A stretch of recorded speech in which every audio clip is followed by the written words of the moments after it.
We are hearing SRIMAD BHAGAVATam. We heard about appearance of Vyasadeva, father of Shukadeva Goswami, and that he divided the Vedas into 4.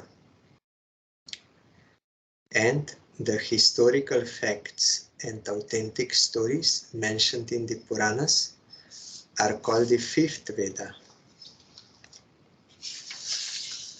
After the Vedas were divided into 4 divisions, Paila Rishi became the professor of the Rig Veda, Jaimini the professor of the Sama Veda, and Vaishampayan alone became glorified by the Yajur Veda. Athar Vangirasam Asit Sumantur Daruno Muni Itihasa Purananam Pita Me Roma Harshana. The Sumantu Muni Angira, who was very devotedly engaged, was entrusted with the Atharva Veda. And my father, Roma Harshan, was entrusted with the Puranas and historical records. Itihas and Puran. Ta eta rishayo vedam svam vyasyan anekada shishyaih prashishyaih stat shishyair vedaste shakino bhavan. All these learned scholars, in their turn, rendered their entrusted Vedas into their many disciples, grand disciples, and great-grand disciples, and thus the respective branches of the followers of the Veda came into being.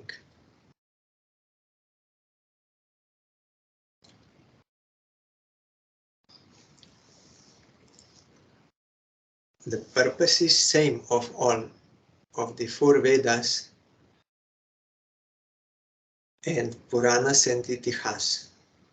Same purpose, only in different way they are explaining and engaging. Like in Upanishad, there is no much explanation. Just it is like this and you have to do this. Teaching like a father.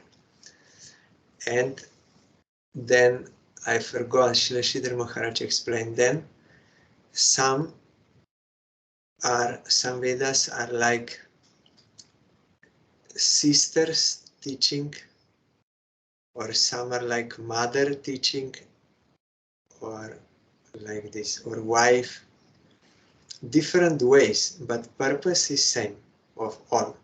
Ultimately, we have to come to devote ourselves to Krishna. Puranas are more stories, teaching through stories. And Upanishads, they are just teaching, direct.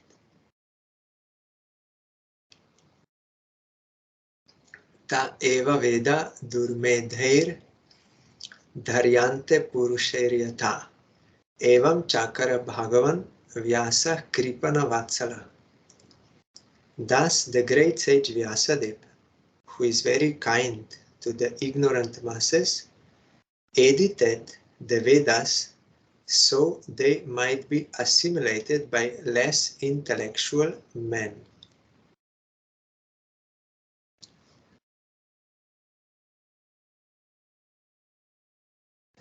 Stri Shudra Dvija Bandhunam Trai Nashruti Gochara Karma Shreyasi Mudhanam Shreya Evam Bhavet Iha Iti Bharatam Akhyanam Kripaya Munina Kritam. Out of compassion, the great sage thought it wise that this would enable men to achieve the ultimate goal of life. Thus he compiled a great historical narration called the Mahabharata for women, laborers, and friends of the twice born. Mahabharata is there. This is a family story about all these things, and so many teachings one can get through all these happenings, like ordinary, this worldly, but some are righteous, some are not, and ultimately when that war will happen, then Gita is also there. And Gita is Gita Upanishad. It is the essence of all the Upanishads. So one will get transcendental knowledge through Gita, one who will read Mahabharata. So that is, all is there for everyone. Some will read this, some will read this, but purpose of all Vedic Shastra is the same, to take us to Krishna.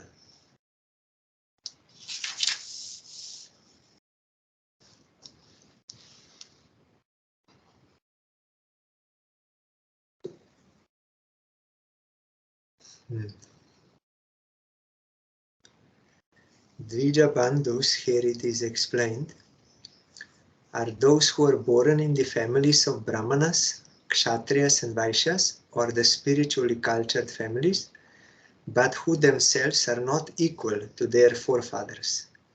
Such descendants are not recognized as such for want of purificatory achievement. So they are there, and the Dvija Bandhus are classified with the Shudras and the woman class, who are by nature less intelligent. The Shudras and the woman class do not have to undergo any samskara save and accept the ceremony of marriage. So they were not studying the Vedas, but they can hear Mahabharata, and within it Gita is there. So yes, here the Bhagavad Gita is the essence of all Vedic knowledge. The Upanishads is there. But in this Kali Yuga, by Chaitanya Mahaprabhu's grace, everyone has to come to the point of chanting Harinam for the satisfaction of Krishna. Even there is no need of reading Shastra for all. Only one has to hear about one's eternal relationship with Krishna and chant for his satisfaction. Then everything will be revealed. This is possible for everyone. And you can be sick or healthy or poor or rich or old, young, woman, man, whatever. It doesn't make any difference. Only thing is, those who have awakened faith in Krishna by their Sukriti, past Sukriti, they should submit to bona fide Guru and start chanting Harinam under his guidance, and they will get everything. So no discrimination about who is less intelligent, who is more, it doesn't matter. The only thing is faith and chanting. Evam pravritasya sada bhutanam shreyasi dvija sarvatma kenapi yada natu syat dhridayam tata. O twice born Brahmanas, still his mind was not satisfied. Although he engaged himself in working for the total welfare of all people. You will find example of Haridas Thakur. He has no any samskara, even not married samskara. And he is born in outcast, not even Shudra. But by having faith and by chanting, he became perfect being. Mahaprabhu himself took his body on his shoulders and was dancing and was putting him in samadhi. He was not reading any scripture, but by chanting everything is revealed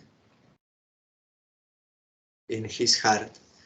But that does not mean that he does not have any knowledge. When they were debating there about the effects of Harinam, there were many scholars, but Haridas Thakur gave right conclusion about Harinam. And that Brahmin, Haridas just said, it is there in Shastra. Why it is in Shastra? Because Shastra is only explaining the truth, the reality. One pure devotee like Haridas Thakur, everything is revealed in his heart. He knows all the truth, everything. So what he is seeing, what is the truth, he may say it is there in Shastra. Because it is in Shastra. Shastra is only describing what is the truth. And devotee is directly perceiving that truth. So Haridas Thakur said it is there in Shastra that by Nama Bas one can get liberation, but that is not the actual fruit of chanting Harinam. That is side effect. Actual fruit of chanting Harinam is to develop Krishna Prem. When one will chant proper name, pure name, that is, so that Brahmin challenged. He was a scholar, Brahmin, very learned. He said, no, that is not true. They are doing tapasya for many years, or many lives, to get to Brahma Gyan, by which they will be liberated. And this man, he's telling only by chanting Namabhas, this will happen. It is not true. Haridas Thakur is in Shastra. So then he said, if it is not true, if it is not in Shastra, then I will cut off your nose. So ultimately, you know, Haridas Thakur was right, and that Brahmin, because he offended pure devotee, his own nose fell off by leprosy. So we don't find anywhere that Haridas Thakur was studying any scripture, but he has all scriptural knowledge, or like Gorkishore Das Babaji Maharaj. Everything is revealed in their heart. So the important thing is faith of the Atma to Krishna and to chant Harinam without offenses. So even here it is said that even Vyasadeva, he wrote so many Shastras. In different ways he's giving knowledge, but he was not satisfied.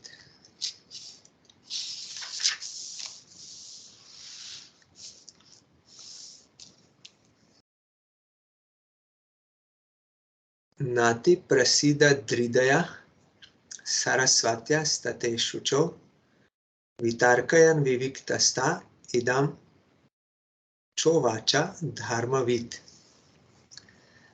Thus the sage, being dissatisfied at heart, at once began to reflect, because he knew the essence of religion, and he said within himself, Drita vratena himaya chandamsi guravo gnaya manita nirvyalikena grihitam chanu shasanam bharata vyapadeshena hyamnayartascha pradarshitaha drishyate yatra dharmadi stri shudradibir apyuta. Also, I wanted to say, but I forgot in between.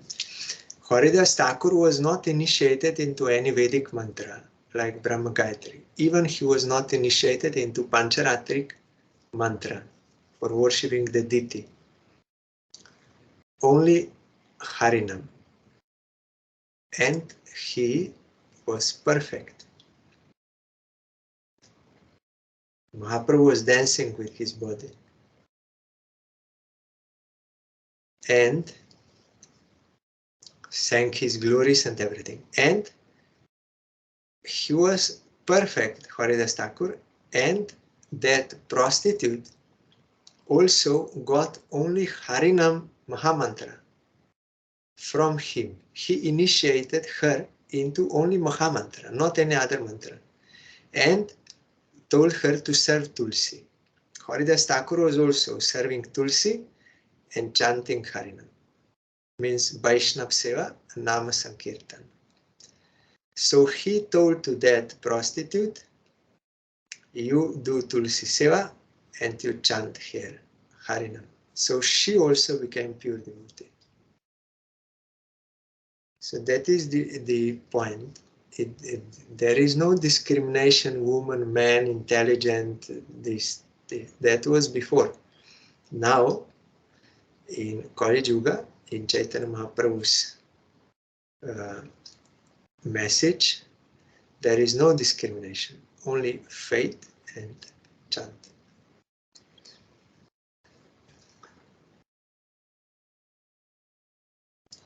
Vyasadeva was thinking, I have, under strict disciplinary vows, unpretentiously worshipped the Vedas, the spiritual master, and the altar of sacrifice. I have also abided by the rulings and have shown the import of disciplic succession through the explanation of the Mahabharata, by which even women, Shudras, and others, means friends of the twice born, can see the path of religion. Tathapi bata me daihyo hyatma chaivatmana vibhu asampanna iva bhati brahma varchasya satama. I am feeling incomplete, though I myself am fully equipped with everything required by the Vedas. Kim va bhagavata dharma na prayena nirupita priyah paramaham sanam ta eva hyachuta priya. This may be because I did not specifically point out the devotional service of the Lord, which is there both to perfect beings and to the infallible Lord. So he had some guess. It may be because of this. Tasaivam kilam atmanam manya manasya khidhyata krishnasya narado bhyagat ashramam prak udahritam.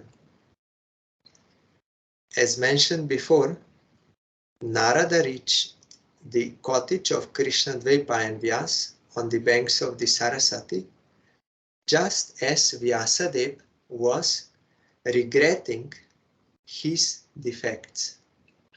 When he was depressed, then he was taking shelter of his guru, remembering his guru. Then guru automatically appeared there. When we become open, then guru will come. Otherwise, there is no impetus. Tam abhigyaya sahasa pratyutha yagata muni pujayam asa vidhivan naradam sura pujinam. At the auspicious arrival of Shri Narad, Shri Vyasadeva got up respectfully and worshipped him, giving him veneration equal to that given to Brahmaji, the creator.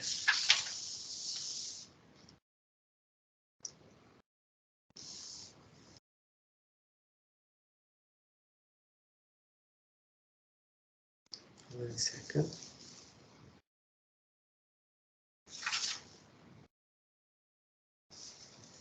Yes. This is the end of this chapter. Then chapter 5. Narada's instructions on SRIMAD BHAGAVATAM for Vyasadeva, because necessity came. He already wrote so many shastras for the welfare of all living entities, but now new necessity arose.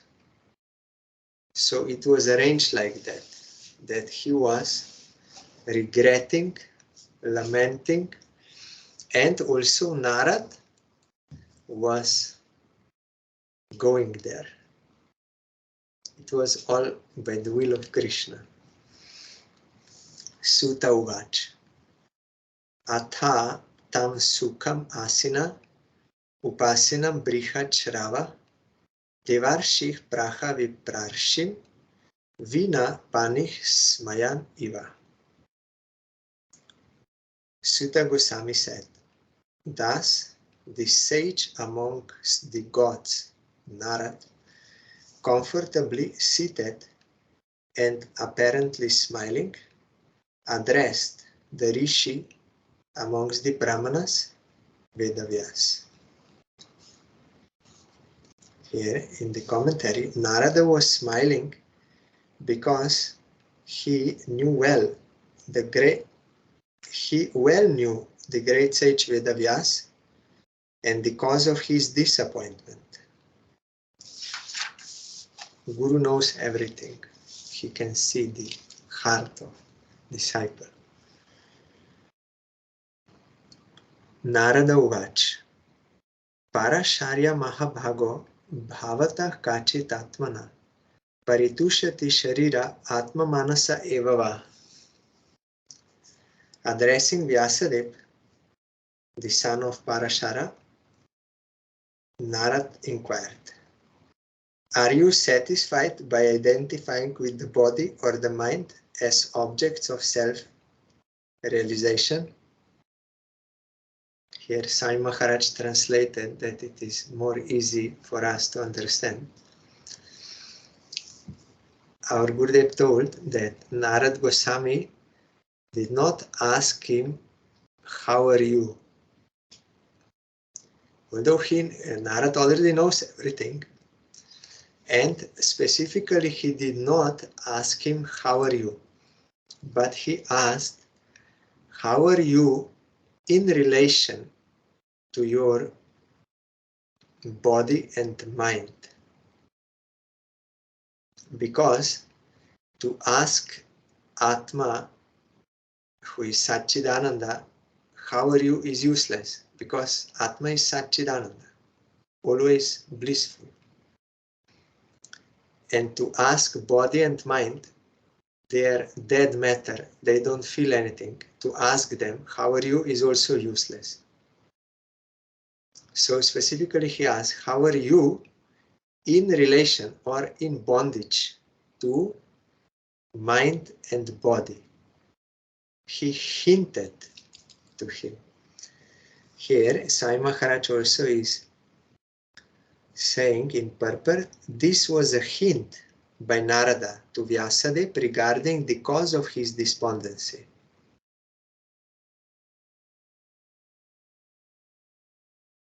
Ordinary man with a poor fund of knowledge can identify the body as the self or the mind as the self, but Vyasadeva should not have done so.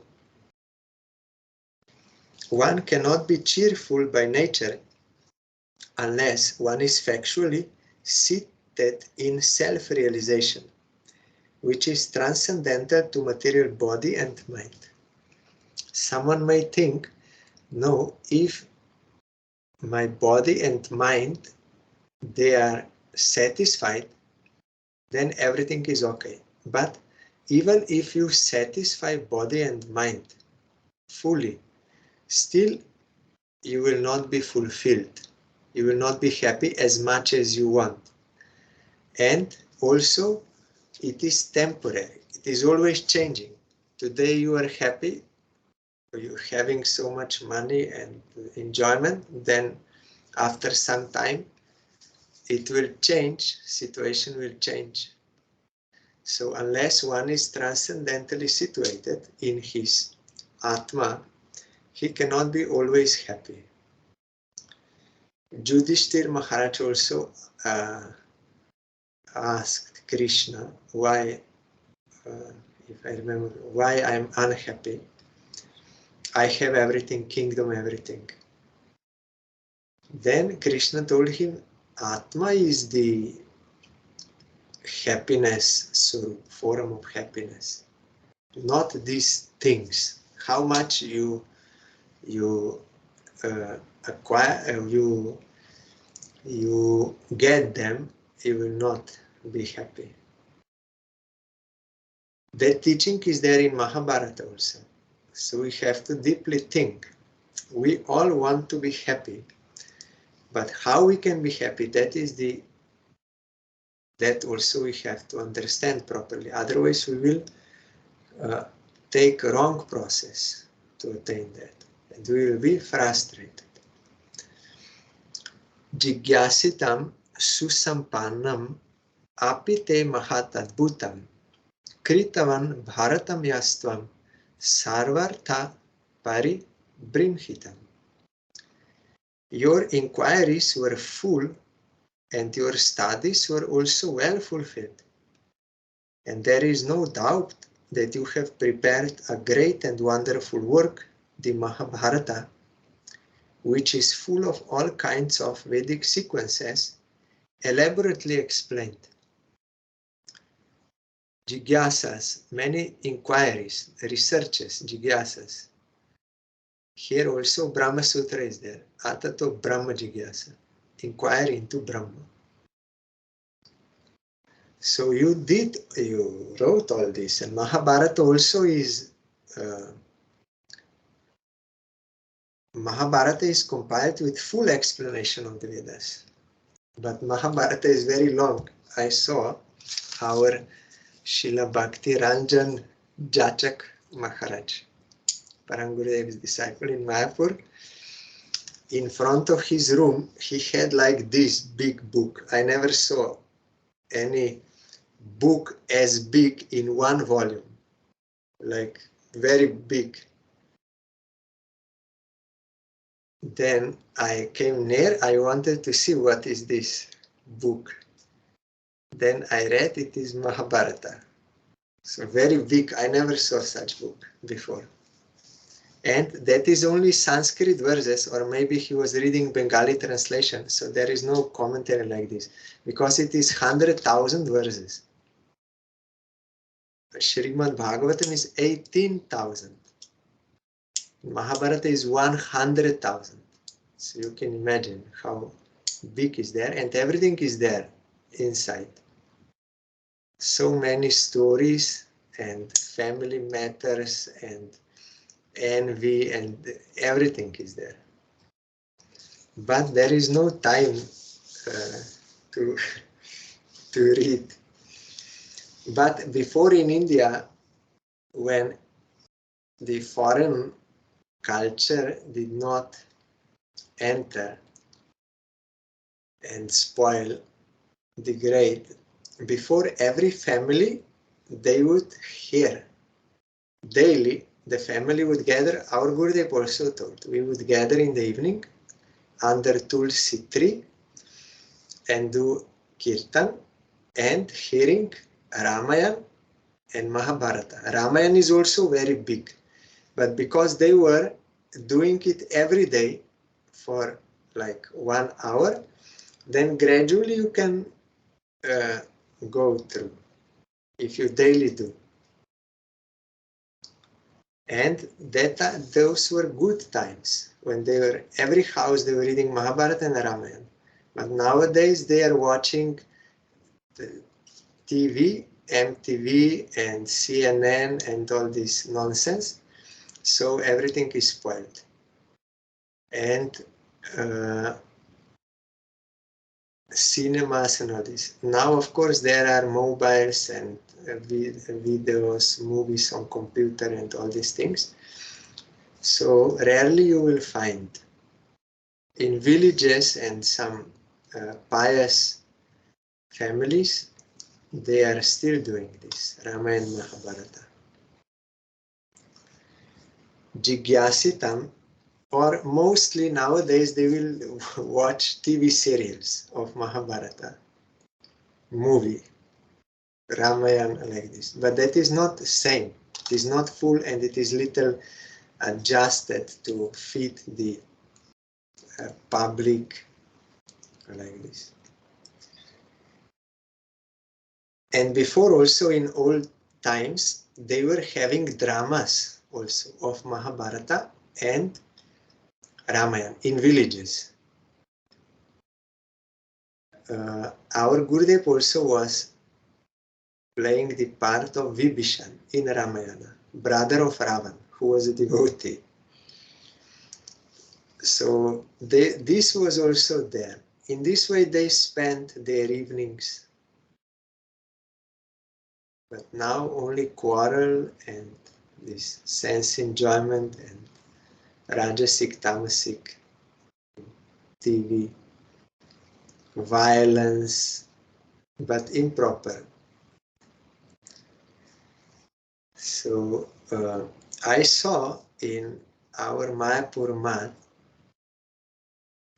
one brahmachari from our Agartala, Shamsundar Prabhu. I know him since a long time. He made one drama of Ramayana with other devotees. They were doing on the stage and it was like 2 hours long. And that was very nice with all sound and songs and everything, costumes. Very nice he did.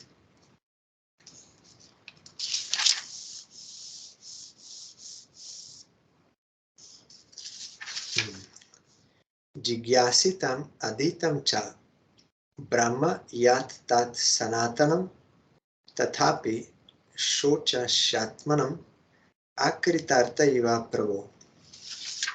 Because Gurudev told that before every house was like a mat and they were doing some deity worship, at least demigods or something. But because then it became degraded, then Prabhupada had to start these mats so that this should be preserved.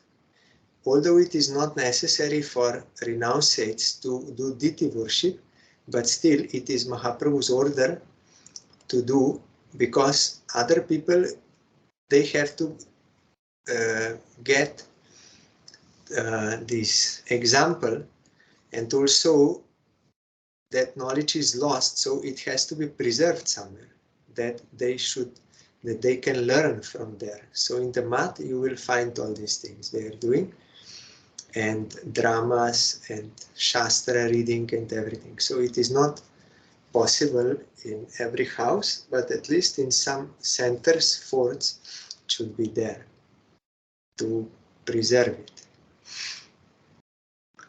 Here Narad said, you have fully delineated the subject of impersonal Brahman as well as the knowledge derived therefrom. Why should you be despondent in spite of all this, thinking that you are undone, my dear Prabhu? Here in commentary, the Vedanta Sutra or Brahma Sutra compiled by Sri Vyasadeva is a full deliberation of the impersonal absolute feature, and it is accepted as the most exalted philosophical exposition in the world. It covers the subject of eternity and the methods are scholarly. So there cannot be any doubt about the transcendental scholarship of Vyasadeva. So why should he lament? This also we have to understand. In Mahabharata, description of dharma, artha and kama is there. Also moksha in Bhagavad Gita, and more so in Vedanta Sutra. So Jiva Goswami in his Priti Sandarbha about the ultimate goal of life, there he quoted this verse and he said, Narad hinted that why Vyasadeva was not satisfied, although realized in Brahman.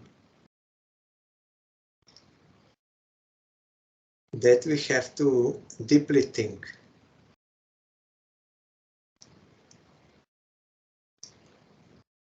We are searching for Satchid Ananda, for Priti. Why? Because Priti is our nature. Like our Gurudev said, something devoid of existence cannot have the desire for remaining eternally. Like this body cannot have something temporary, cannot have the desire to live eternally. But we have that desire because in our real self we are eternal. And we want knowledge because in our real self we are a particle of knowledge. And also bliss, we are searching for bliss. And there is bliss in Brahman. But that is static. No waves. So why Vyasadeva, although realized that, he was still unhappy? Because that priti, affection or love, is also already there. And because we did not want to serve Krishna, then we were searching for relationships in this world. So we are searching. If we would not have this in us, then we would not search for this. And Vyasadeva would not be unhappy, even getting that Brahman. It is blissful, but it is static. There are no waves of Ananda. There is no activity. So that was missing. So it means we have that potential in us. So Jiva Goswami made it clear there, very nice in Sandarbha, that we are all searching for Priti, because we are made of Priti, but it is now distorted to material affection. So why he should lament?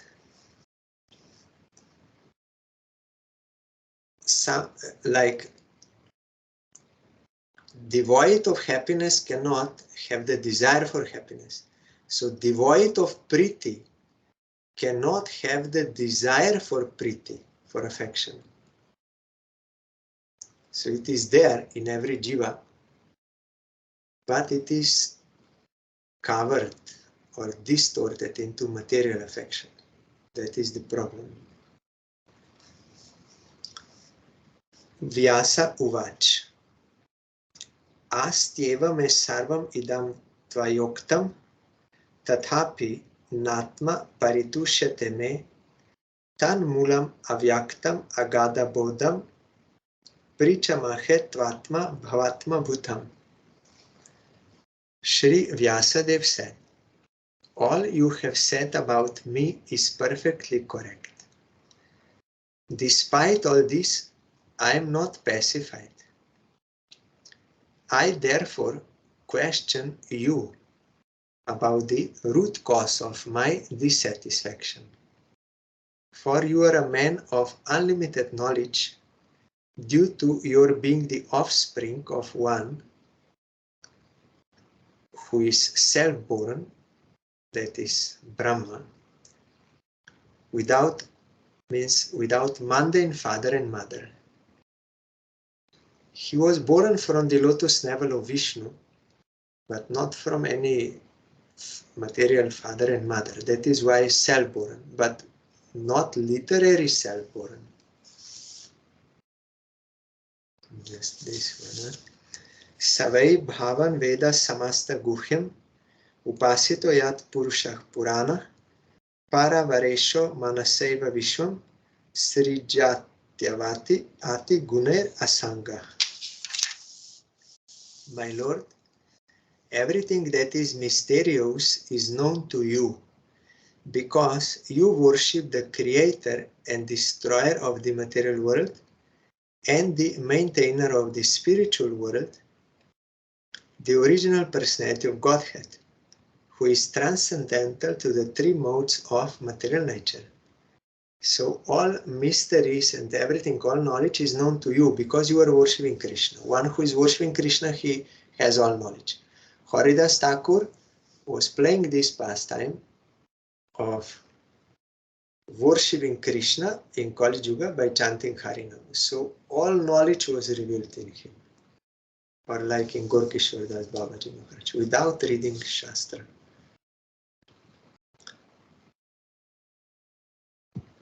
Here, one question came. No, not question, just sharing. Okay. You can see on chat what she wrote. Tvam paryatan arka iva trilokim antascharo vayur ivatma shakshi paravare brahmani dharma tovrate snatasya me nyunam alam vichakshva. Like the sun, your goodness can travel everywhere in the three worlds, and like the air, you can penetrate the internal region of everyone. As such, you are as good as the all-pervasive super soul. Gurudev knows everything what is in our heart. By his purity, he can see everything. Everything is reflected in his heart. So he is as good as the super soul. Please, therefore, find out the deficiency in me. Despite my being absorbed in transcendence under disciplinary regulations and vows. Transcendence here means impersonal realization. So still I am unsatisfied. Why is this so? Here, this is very important point. Vyasadeva is teaching us by his own example that, one second.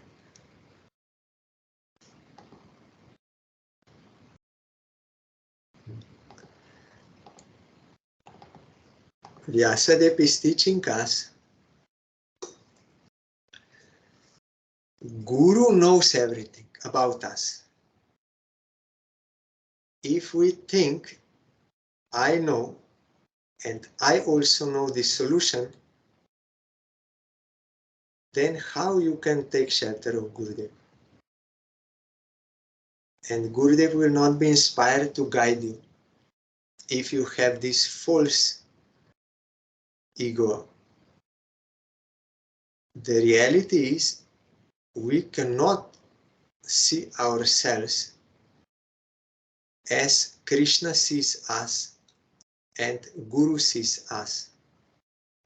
And we cannot find the solution by our own effort.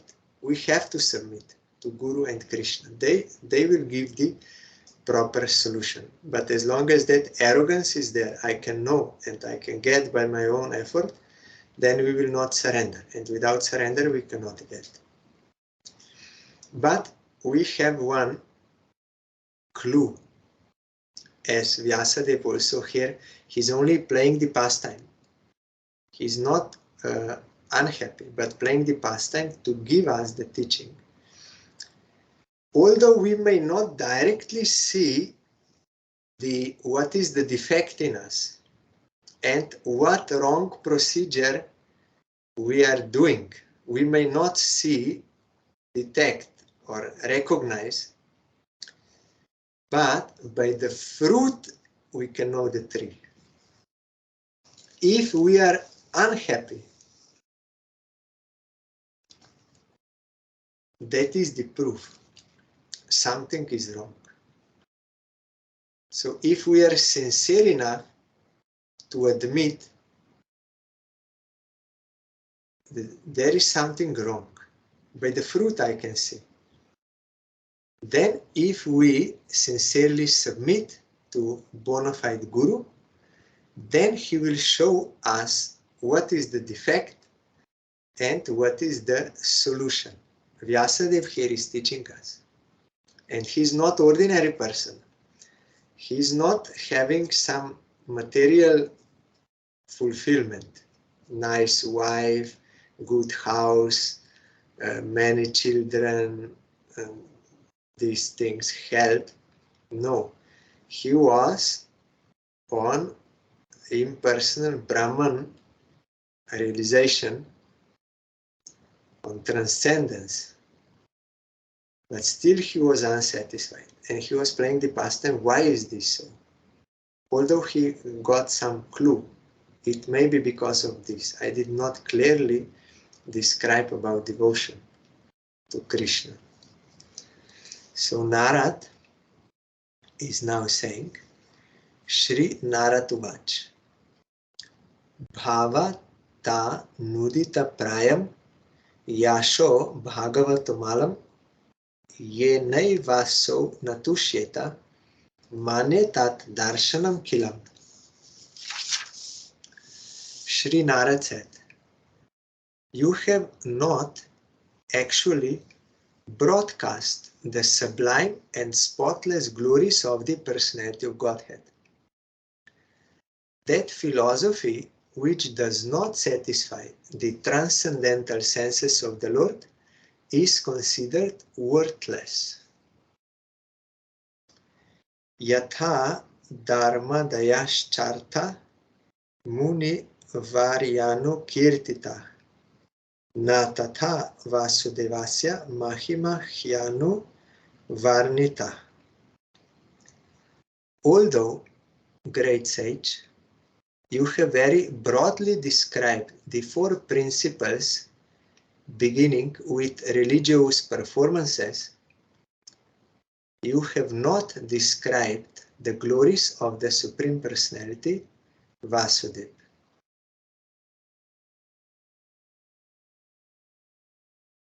So, Dharma, Artha, Kama, Moksha, you broadly described, but you did not describe the glories of the Supreme Personality of Godhead.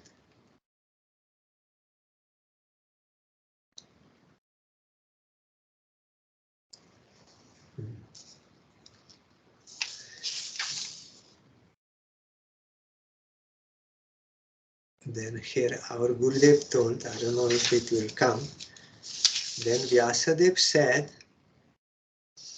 that I did describe also the glories in Mahabharata and in Gita. Then Narad said, yes, but that was not for the satisfaction of Krishna, it was for the sake of getting liberation. Of course, those who are pure devotees, they can find pure devotion in Gita, but general will not. Like general in, one will understand Vedanta Sutra is speaking about impersonal Brahman. But the devotees who are seeing Vedanta Sutra through the eyes of SRIMAD BHAGAVATAM, they will find Krishna there. As Chaitanya Mahaprabhu shown to Prakashananda Saraswati and to Sarvabhauma Bhattacharya, and Baladev Vidyabhushan commented that Brahma is actually Krishna. But general people, they will not understand. You need that type of sukriti and that type of explanation, then you can detect, you can see. So generally from Bhagavad Gita also they will not understand. So you described Dharma, Artha, Kama, Moksha.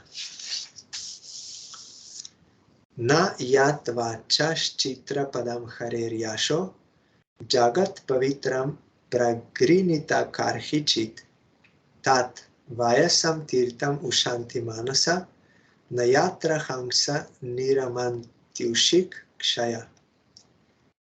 Those words which do not describe the glories of the Lord, who alone can sanctify the atmosphere of the whole universe, are considered by saintly persons to be like unto a place of pilgrimage for crows. Crows, they're eating that things. Since the all-perfect persons are inhabitants of the transcendental abode, they do not derive any pleasure there.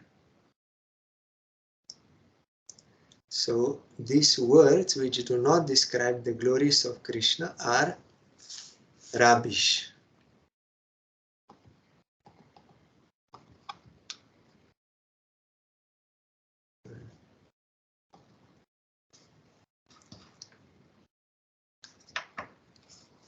For those who are transcendentally situated, they are rubbish. They don't get any happiness. Like that Mataji, she was staying in home and all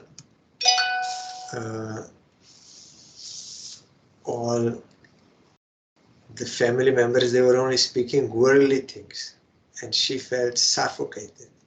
That is why she could not remain in house. Even in very bad weather, she came to the mat to hear Harikatha. Then she was happy. Because Atma is awakened.